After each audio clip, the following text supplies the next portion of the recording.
And hello again, this is Reverend Leroy Stewart of the Institute of Christian and Masonic Studies. Today we're going to speak to the Masonic wing of the organization. I have a little talk, a little lecture, if you will, that I'm going to bring out today, and I'm certainly hope that it will be of some aid, to the brethren, and some light along the way. So without further ado, as usual, my son is here, and son is CEO Leroy Stewart Jr. Of course, he's on the other side of the camera, and things are good. So why don't we just get right into today's talk? I want to speak in regards to documentation.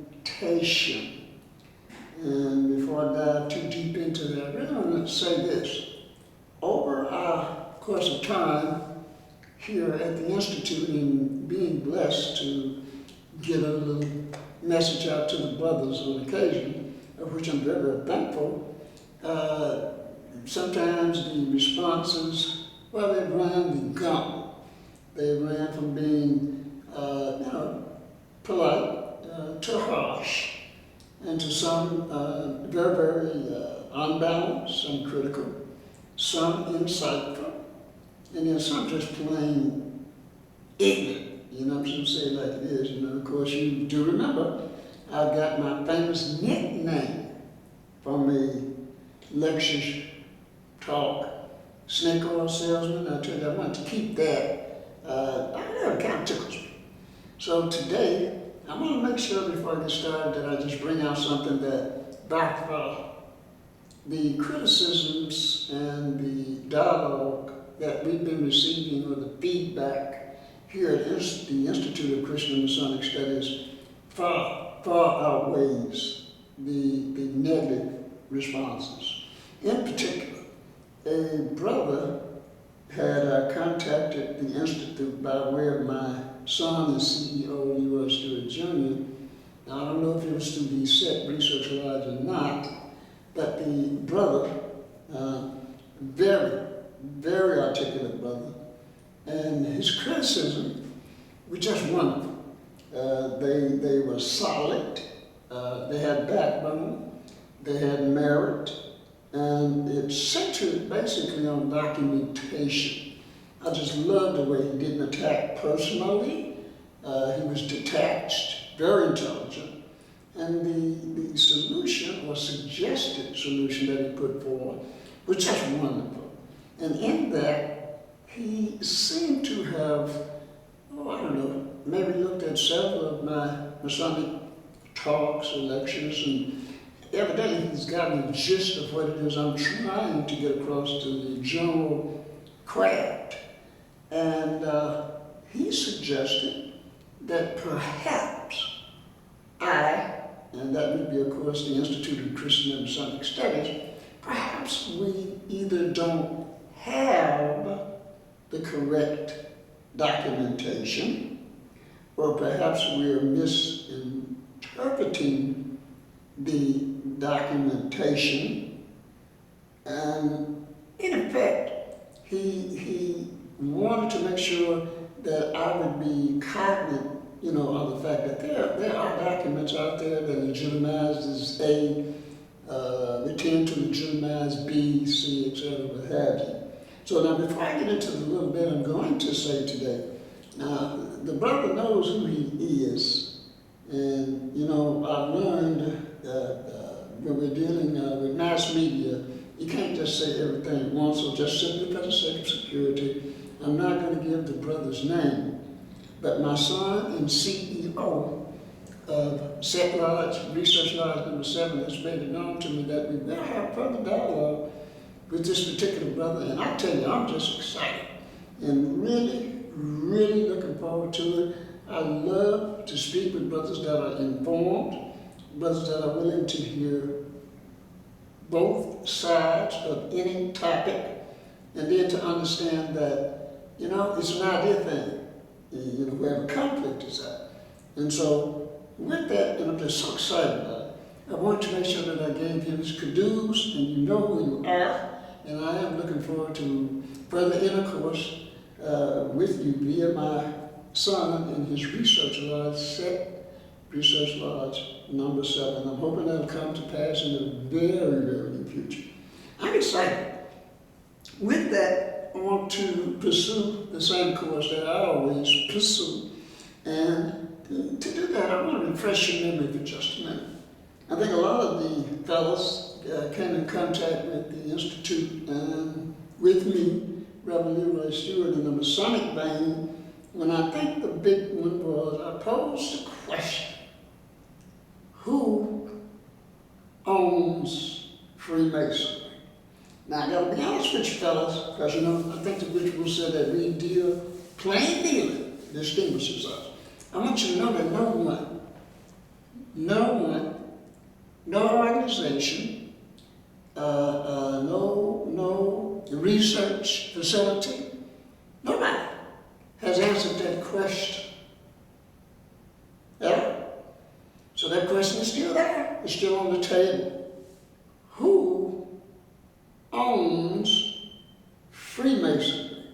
And then in light of this particular brother whom we're just so excited about, had put forth such an intelligent suggested solution, perhaps the Institute and yours truly, where you don't have access or privy to certain documents, or perhaps we may have them, but we're not interpreting them correctly. I want to just go and piggyback into that right away, but I mean piggybacking on my original question, which has gone unanswered. Who owns Masonry? And I'm hoping that some of you brothers will pause. I'm hoping some of you brothers will set aside your affiliations, some will set aside your jurisdictions. I'm hoping some of you will set aside, and I hate to say it, I hope you set aside some of your personal prejudices and love for your particular lodges and grand lodges and grandmasters, etc., and answer that question for me. Who owns Freemasonry? Now, obviously, it's a question, but it certainly implies many things. In particular, we're talking authority. By whose authority is Masonry? By whose authority has it come to be what it is? Now, today, I'm going to ask,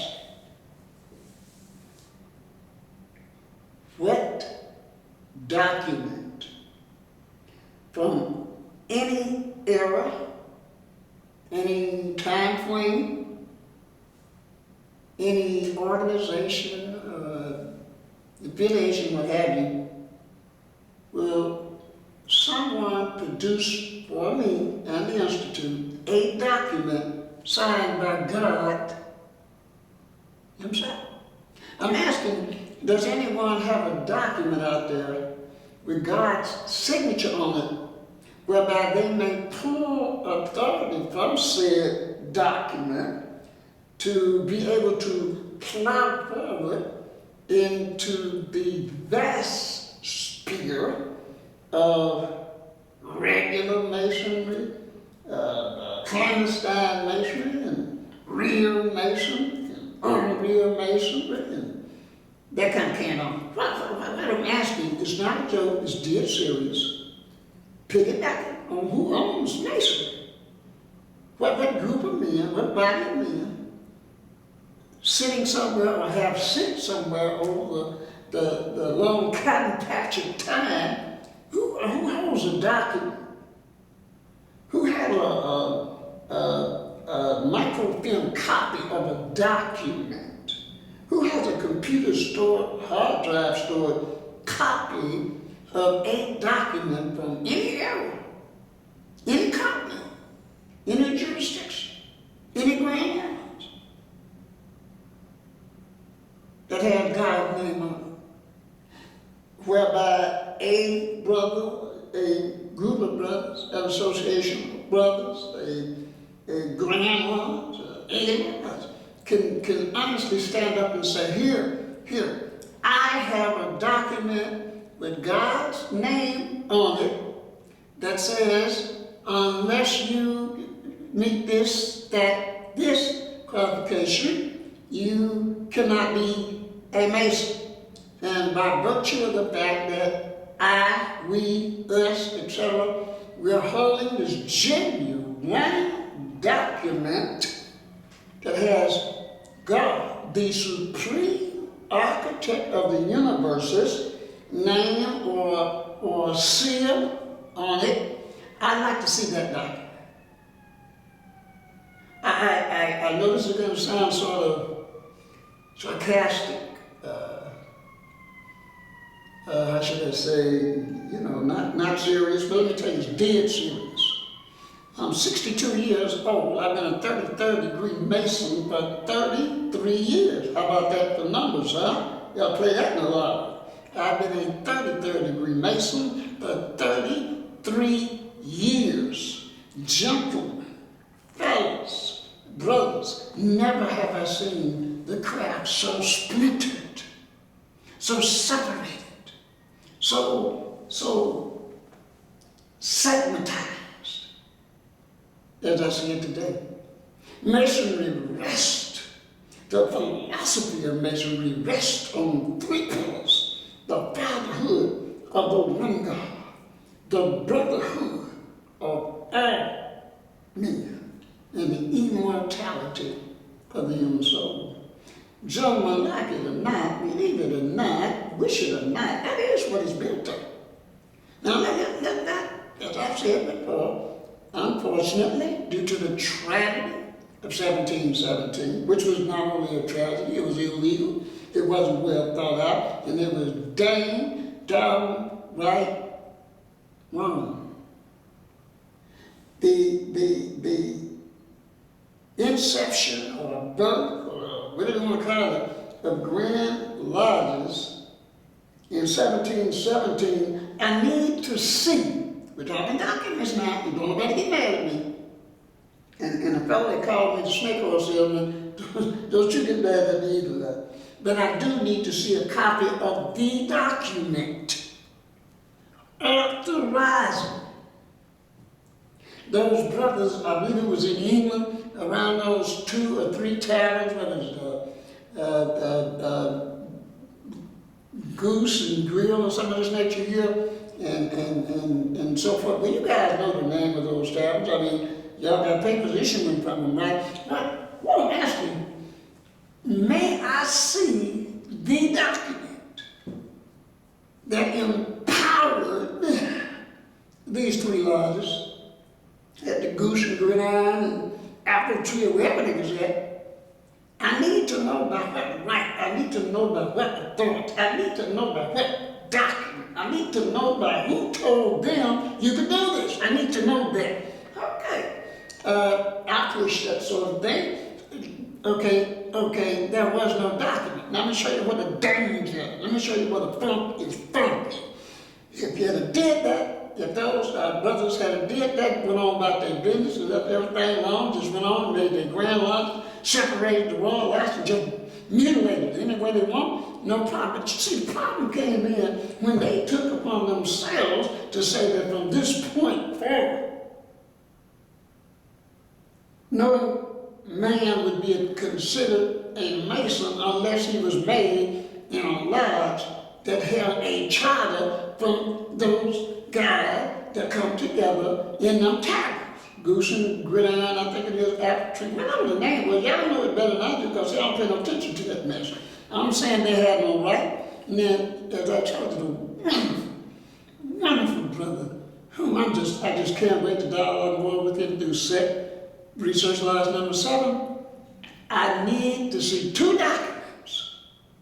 I need to see the document that given by whoever, that those 3 lodges, 1717, had empowering them, giving them authority, telling them it's okay to submit the power of a Grand Master, which Masonry has always had, Grand Master. but not a grand large. That was rather ingenious. I need to see two documents. The one that gave those brothers in 1717, I want to see the paperwork. I can take a microfilm shot of it. I can take a download from somebody's computer hard drive. Heck, they got me a copy. I want to see the document that gave them the right in 1717 to form a grand lodge to sever the Royal Arch degree from the Master Mason's degree, and I sure want to read that paragraph that said, from henceforth you will go forth and you will tell everyone that they must come through here, meaning they quote unquote Grand Lodge of England to be what we call, or y'all call, legit. Anybody that couldn't or wouldn't or didn't do this would be considered clandestine at the time. Now I think the word we use today is irregular. Is that where we are in that? Document number 2, I need to see this so I can repent and get in line and get everything I got stamped, certified, okay. I need to see the supreme document issued by the supreme architect of the universe with his signature, his seal, his thumbprint on that document that those brothers evidently must have had to give them the right to mutilate masonry, to override the landmarks. What does it say? One of those landmarks, one of those beautiful landmarks. That's something about no man or body of man had a right to make any changes in the body of man. Like they have to money with whatever documents they should. They must have held in their hands in 1717. So, I need 2 documents. I need to see 2 documents. I need to be able to read 2 documents.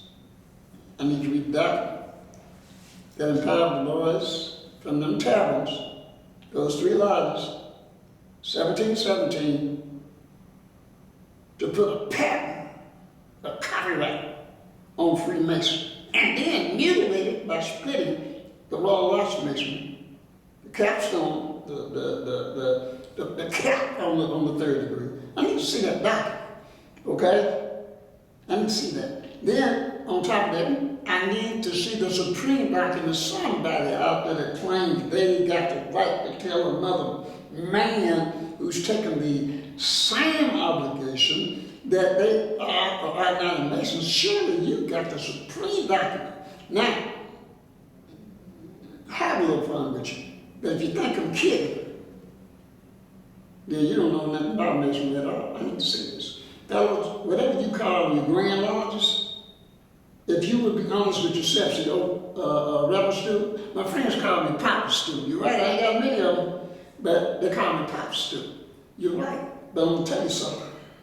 If you would sit down and be honest with yourself, especially the brothers, those that are part of research lodges and those that are part of lodges of information. You sat back and tell me since 1717. The grand lodges have been a plus. I'm going to sit here in this chair and tell you right now, by virtue of my right, dearest ma'am, Q Justin, you said that again, I'm going to sit here in this chair via my right. Dearest ma'am, Q Justin, I'm going to say it point blank, the invention of grand lodges in 1717 was wrong, it was illegal, it carries no weight. And it's the mother, it is the generator, it is the engine that drives racism and Freemasonry to this very day, October 2015. So get your laugh out, get your joke out, but when you get through laughing, when you get through joking, if you can respond to this without any animosity, if you can respond to this without any ridicule, if you can respond to this like that last brother who we opened the message talking about, if you can respond with sincerity, if you can respond with some credible input, if you can respond with some constructive criticism, damn it, If you can respond with them 2 documents, then you contact SET, Research Lodge number 7, of which my son and CEO, Leroy David Allen Stewart Jr., 33rd degree, commanding Knights Templar, Commander number 12. Get in touch. Let's talk. Let's talk. I have put my cards on the table, and I'm going to press this issue, gentlemen, until the Supreme Architect of the Universe sends the Grand Senior Deacon and tells me, put your tools down, Papa Stu, your work is done. But I'm going to tell you something. If whoever he sends to get Papa Stu, I'm going to throw him the sign of an entered apprentice. I'm going to ask him one damn question. As an entered apprentice from whence come you, I'm talking deaf yourself, the Grand Senior Deacon, and if he can't answer that question right, guess what? I'm going directly into Knights Templar mode, and it won't be thunder that you're hearing. So, little humor to close this thing out now. So you know what I'm looking for? 2 documents. I want the one that empowered and gave authority to the fellows of those 3 taverns in 1717, giving them this supposed authority, etc., that has wrecked organizational matrix all over the world. And I'm excited, as you can see. Not only did it wreck it, in putting it together, there was no representation from the Masons in India. There was no representation from the Masons in Australia. There was no representation from the Masons in South America. Or you didn't know nothing about the Aztec and the Incas, huh? There was no representation from oh my God, could you believe? There was no representation from Egypt. My, oh my. Nobody from Babylon. Huh? I need to see that document that told these 3 taverns, these 3 lodges at them tavern, Goose and Gridiron, whatever it was, Apple Tree or Maple Tree or whatever it was. I need to see the document that gave them the authority to do that and to create all this separation and the vision that's among us to this very day. So, having said that, I'm going to let you stew in that for a while. Please, brothers, look around you. The world is going to hell in a basket. You got young people out there that don't know where to go. They don't know if they're up and down, right or left. There's no better time in the world than right now to be a true, living and breathing Freemason. Now is the time. The kids need somebody they can look up to. People need to know men whose words they can depend on. You see this? Reverend Leroy Stewart, the Institute of Christian and Masonic Studies. I hope to hear from some of you soon. As usual, all of our contact information, you'll be able to pick it up after the broadcast. Once this goes on online, I guess is what they call it. As you can see, I'm not a computer person. You ought to hear me preach sometime on the other wing, the Christian side of this thing. I'll tell you how I feel about computers one day. But that information is all there. And fellas, I have a book out there, Inspecting 33rd Degree Freemasons. I'm hung up trying to get it published. So if there's anybody out there that would like to help me get it out there, hey, get in touch with us. It's aimed primarily at Sovereign Grand Inspector on 33rd Degree Masons, who I think are at fault because they haven't come up and stepped forward over these many years and tried to straighten out this mess that was started in 1717 and get us back on the level. Help me out. So until next time, this is Reverend Leroy Stewart Sr. of the Institute of Christian and Masonic Studies by way of SET Research Lodge number 7. Until next time, so long.